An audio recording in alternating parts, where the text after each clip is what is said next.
આજે આપણે ના પીસવું ના દળવું ના લોટ બાંધવો એકદમ અલગ રીતે નાસ્તો બનાવીને તૈયાર કરીશું. તો વિડીયો ખાસ જોજો અને મારી ચેનલ ઉપર નવા હો તો ચેનલને સબસ્ક્રાઈબ કરી દેજો. ફેસબુક પરથી જોઈ રહ્યા હોય તો ફેસબુક પેજને ફોલો કરી દેજો.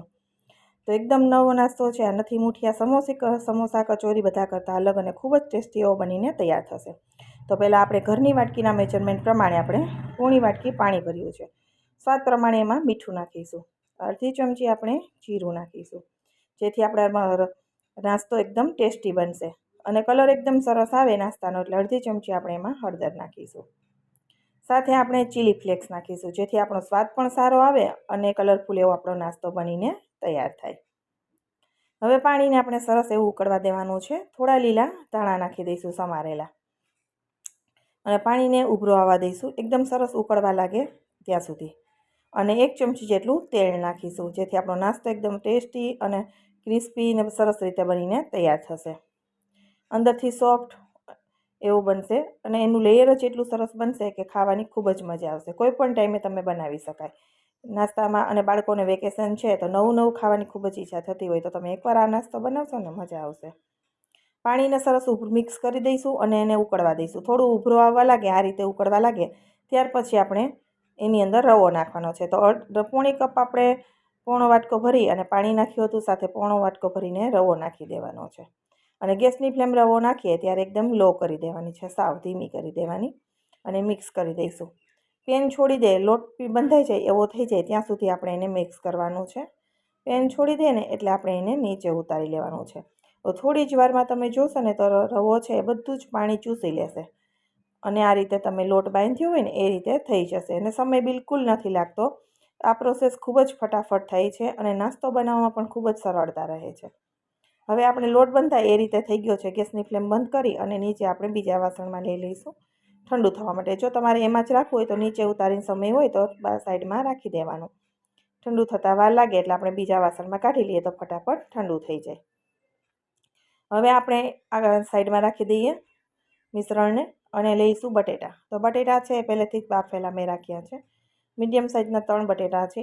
બટેટાનું પ્રમાણ થોડું મેં વધારે રાખ્યું છે. બીજો નાસ્તો પણ સાઈડમાં મેં બનાવ્યો હતો એટલે જે રવાના માપમાં 2 જ બટેટા બાફીને તૈયાર કરવાના. બટેટાને આપણે મેશ કરી દઈશું. મેશ કરી દઈ એકદમ સરસ મેશ થઈ ગયા પછી આપણે એની અંદર બીજા મસાલા કરીશું. તો આ નાસ્તો છે એકદમ અલગ રીતે જ બને છે અને તમે 2 રીતે બનાવી શકશો. હું તમને આગળ જણાવી દઈશ. હવે આપણે મરચું નાખ્યું છે. મેં તીખાશ જોઈએ એ પ્રમાણે મરચાંનો ઉપયોગ કરવાનો. 1 મરચું ઝીણું સમારીને નાખ્યું છે. 1 નાનો એવો ટુકડો આદુનો છીણીને નાખ્યો છે. હવે તમને ડુંગળી પસંદ હોય તો એકદમ ઝીણી ઝીણી સમારેલી ડુંગળી પણ અહીંયા નાખવાની. અડધી ચમચી આપણે ચીલી ફ્લેક્સ નાખીશું, જેથી સ્વાદ સરસ આવે અને કલરફુલ એવું સ્ટફિંગ તૈયાર થાય આપણું. 1 ચમચી ભરીને ધાણા છે. ધાણાને મેં હાથથી મસળી નાખ્યા છે. જે ડંઠલનો ભાગ હોય એ નીકળી જાય એટલે ઉપરનો ભાગ છે એ આપણે નાખી દઈશું. ધાણા નાખવાના, જેની સ્વાદ એકદમ સરસ એવો આવે છે સ્ટફિંગમાં કે બટેટાનો કોઈ પણ નાસ્તો હોય એમાં. ચમચી ભરી અને આપણે ધાણા જીરું નાખીશું. અડધી ચમચી લાલ મરચું પાવડર નાખીશું. ચપટી આપણે ગરમ મસાલો નાખીશું. ગરમ મસાલો બિલકુલ ઓપ્શનલ છે, ઘણા લોકોને પસંદ નથી, સ્કીપ કરી દેવાનો. અડધી ચમચીથી થોડો ઉપર એટલો આમચૂર પાવડર નાખીશું, જેથી ખટાશ સરસ રહે માપમાં. હવે ખાટો મીઠો ટેસ્ટ આવે એટલે 1 ચમચી નાની એવી ખાંડ નાખીશું અને સ્વાદ પ્રમાણે મીઠું. બટેટા બાફવામાં મીઠું નાખ્યું હોય તે પ્રમાણે મીઠાનો ઉપયોગ કરવો. મેં બટેટા બાફવામાં મીઠું બિલકુલ નથી નાખ્યું એટલે મીઠું એ પ્રમાણે નાખ્યું છે. લીલા ધાણા નાખી દઈશું અને 2 ચમચી ભરી અને કોર્નફ્લાવર નાખીશું. કોર્નફ્લાવર શા માટે નાખ્યો છે આગળ હું તમને જણાવી દઈશ કે કોર્નફ્લાવર નાખવાના ફાયદા શું છે. તો કોર્નફ્લાવર નાખી અને આપણે મિક્સ કરી દઈશું. જો કોર્નફ્લાવર નથી તો તમે અહીંયા બટેટું ઢીલું લાગતું હોય અને કોર્નફ્લાવર પણ નથી તો તમે ચોખાના પૌવા જે આપણે બટેટા પૌવાના હોય છે 1/4 કપ જેટલા દળી પીસી એનો પાવડર નાખી દેવાનો, અથવા તો બ્રેડ ક્રમ હોય તો એ પણ નાખી શકાય. હવે બટેટાના માવાને આપણે સરસ રીતે મિક્સ કરી દઈશું. આ રીતે મિક્સ કરી અને આપણે સાઈડમાં રાખી દઈએ. તો સરસ રીતે મિક્સ થાય ત્યાં સુધી નાખવાનો. અને લીંબુનો રસ એટલે નથી નાખીએ કે બટેટું થોડું ઢીલું પડી જાય તો આપણને ફાવે નહીં. હવે અહીંયા લીધો છે આપણે જે રવો રાખ્યો તો મિશ્રણ કરીને તૈયાર, એને આપણે મસળી લેવાનો છે, જેથી એકદમ સરસ એવો ચીકણો થઈ જશે. હવે જ્યારે તમારે જો બટેટાનું બાફેલું બટેટું તમે આ જે રવો છે એની સાથે મિક્સ કરી દો તો પણ સરસ એવી રેસીપી બની જાય. તમારે જે વસ્તુ બનાવી એ બનીને તૈયાર થઈ જશે. અને મેં જે રીતે એકદમ નવો અને યુનિક કોન્સેપ્ટ આપ્યો છે, જે બાળકોને ખૂબ જ પસંદ આવ્યો હતો, બધાને ભાવ્યો હતો, નાનાથી લઈ મોટા સુધીના, અને એકદમ ઠંડો થયા ત્યાં સુધી એકદમ ક્રિસ્પી જ હતો અને બધાને બહુ ખૂબ જ ભાવ્યો. તો આ કોન્સેપ્ટ છે એકદમ સરસ છે અને નવો છે.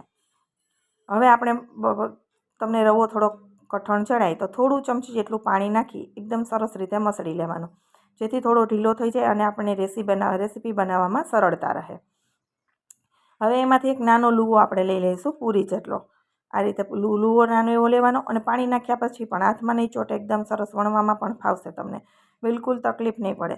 આ રીતે હાથથી થપથપાવી અને પ્લેટ ખાડો બનાવી થેપલી બનાવી લઈશું નાની એવી, જે હાથ વડે ખાડો રાખી દઈશું. એમાં આપણે બટેટાનું સ્ટફિંગ નાખી દઈશું અને આપણે મુઠિયાનો શેપ આપી દેવાનો છે.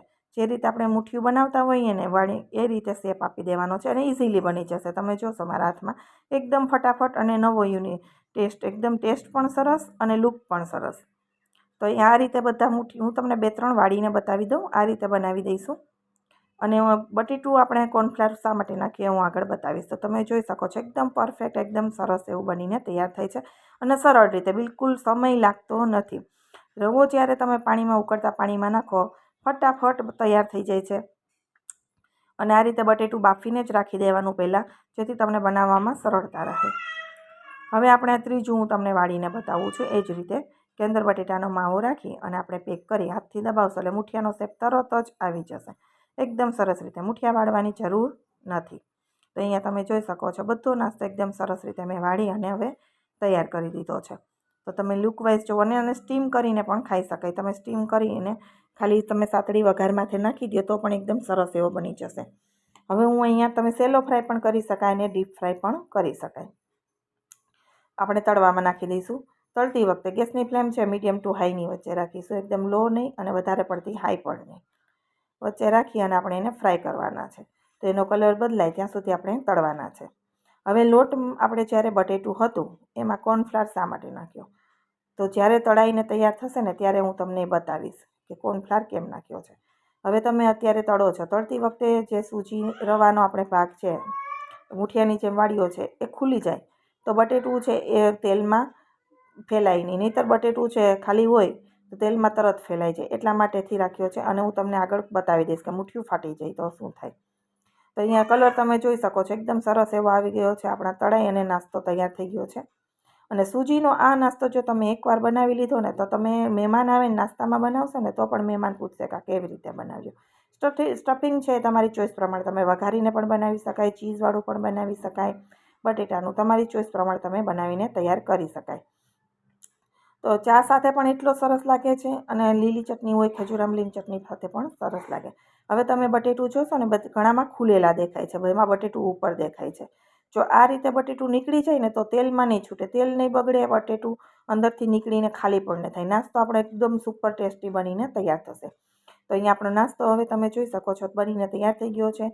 તમને રેસીપી પસંદ આવી હોય તો વિડીયોને લાઇક કરજો, વધુમાં વધુ લોકો સાથે શેર કરજો અને કોમેન્ટમાં પણ જણાવજો કે તમને આ નવો નાસ્તો કેવો લાગ્યો છે. તો તમે જોઈ શકો છો આ રીતે ફાટી જાય, વચ્ચેથી બટેટું નહીં નીકળે, એકદમ સરસ એવો બનીને નાસ્તો તૈયાર થશે અને લાંબો સમય સુધી ક્રિસ્પી જ રહેશે. તમે ચા સાથે ખાશો તો પણ ભાવશે. ફરી મળીશું નવા વિડીયો સાથે. આવજો.